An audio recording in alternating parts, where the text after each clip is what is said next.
Ese proceso ya se da en nuestros contextos. La pregunta es, ¿qué hacemos nosotros frente a ello? Entonces se crea un sentido de conexión y de relación muy virtual. Y esto es depositado por esta generación. ¿Cómo cambiamos ese contexto desde nuestra actividad pastoral? Es un trabajo para todos los líderes.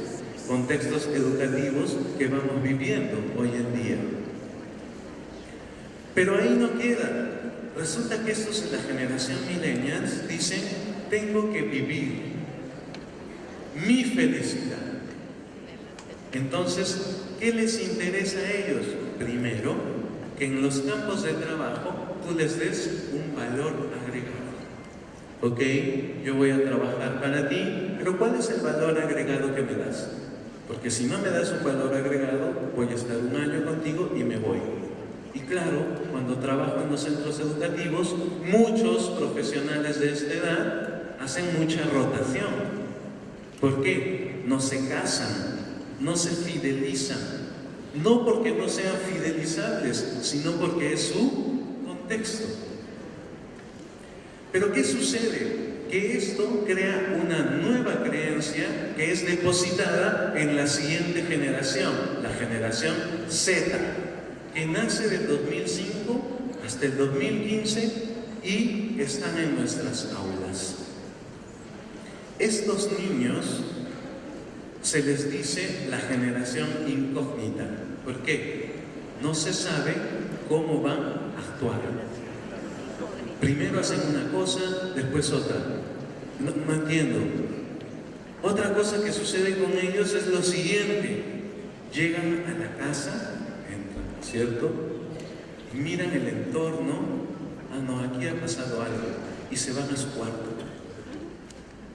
Ellos no sabían que los papás habían discutido 30 minutos antes. Pero ¿qué pasa con ellos? Sienten. Su conexión es como que energética, si cabe el término. ¿Ok?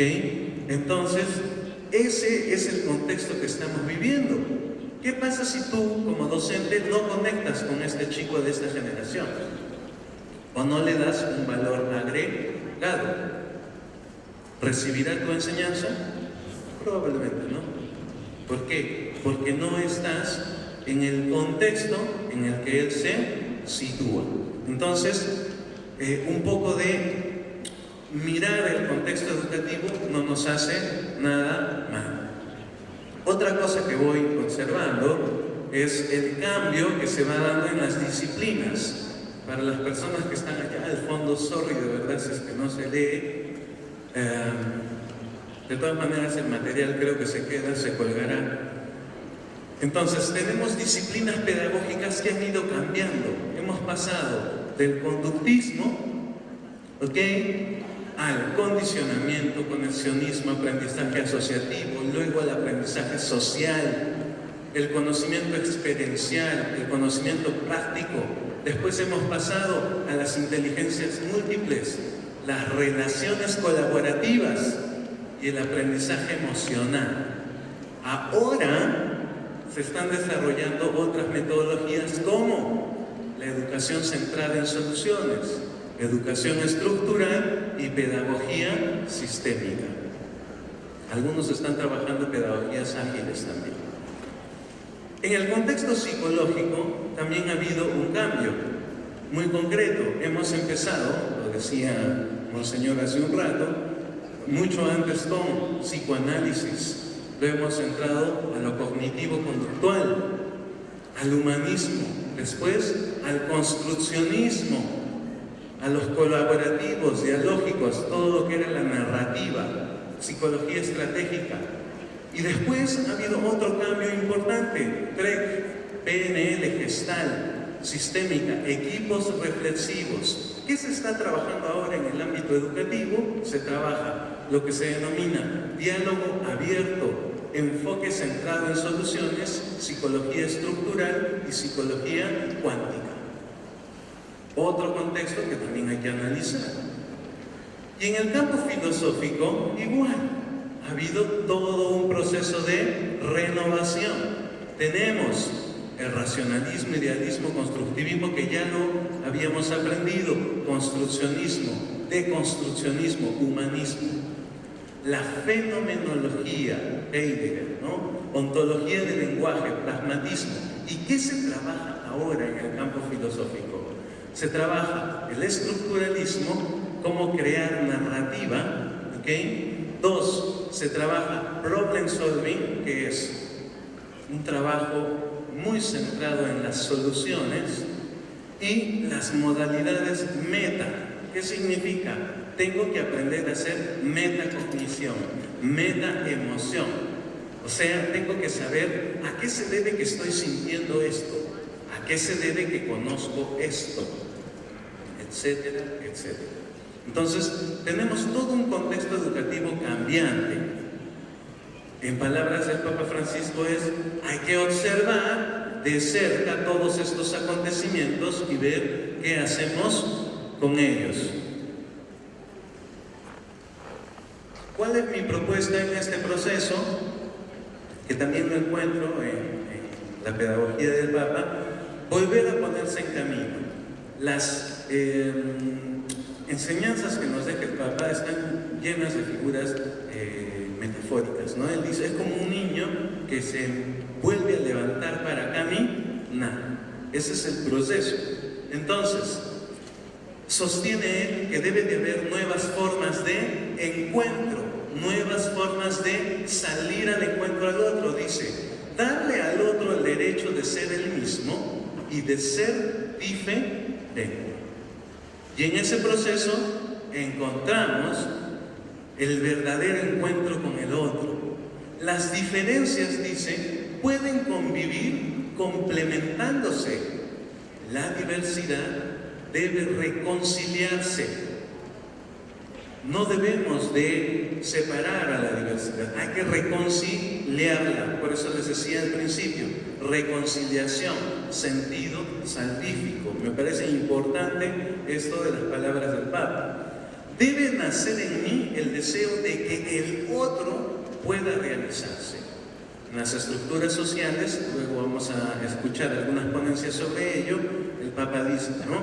Debemos de dar la oportunidad para el trabajo.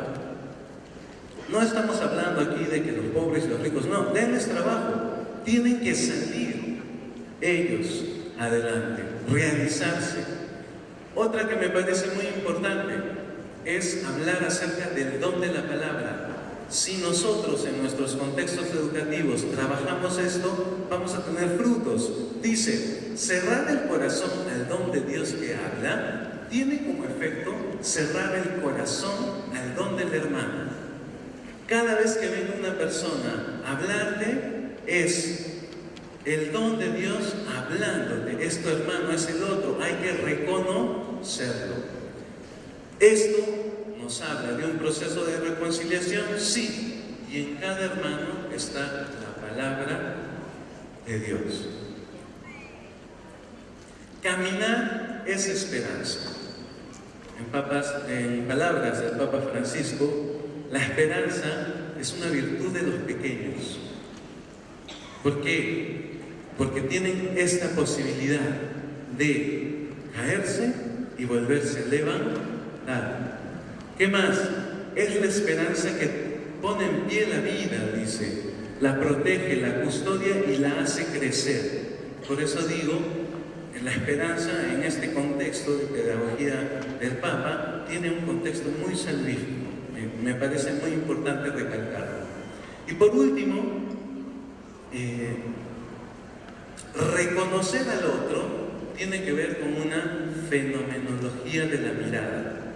Hay una teóloga que me gusta muchísimo, que es Edith Stein, y ella dice, hay que saber mirar al otro, contemplar al otro, mirarlo en su profundidad, ser muy conscientes de lo que estoy viendo. ¿Por qué? Porque en ese proceso incluyo al otro que no soy yo. 2, recojo la perspectiva del otro y en palabras del Papa, no pierdo mi identidad. porque yo ya tengo un camino. Y 3, cada uno tiene su lugar.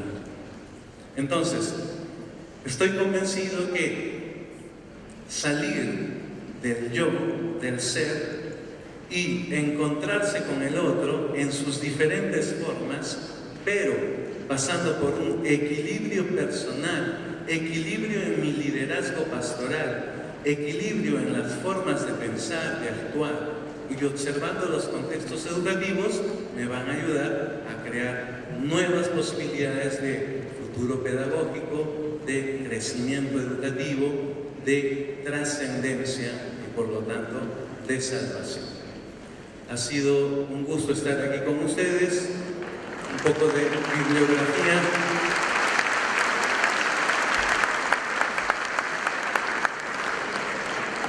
Muchísimas gracias, hasta la próxima.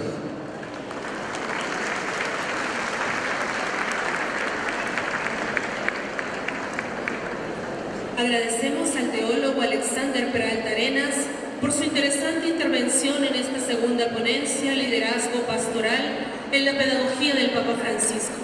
Invitamos al padre Alfonso Berrade Urrálburu para hacer entrega del diploma, agradeciendo al expositor por su disertación en esta 31ª Convención Nacional de Educación Católica, para quien les pido fuertes aplausos.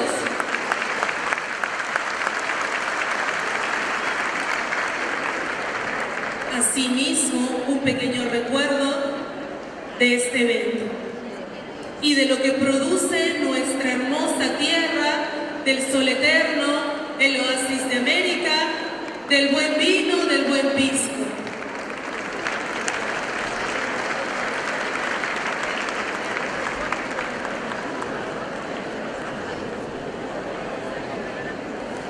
Antes de invitarles, vamos a hacer un corte para el almuerzo y invitarles nuevamente a disfrutar de la feria educativa. Ahora sí, entonces recordemos que los esperamos.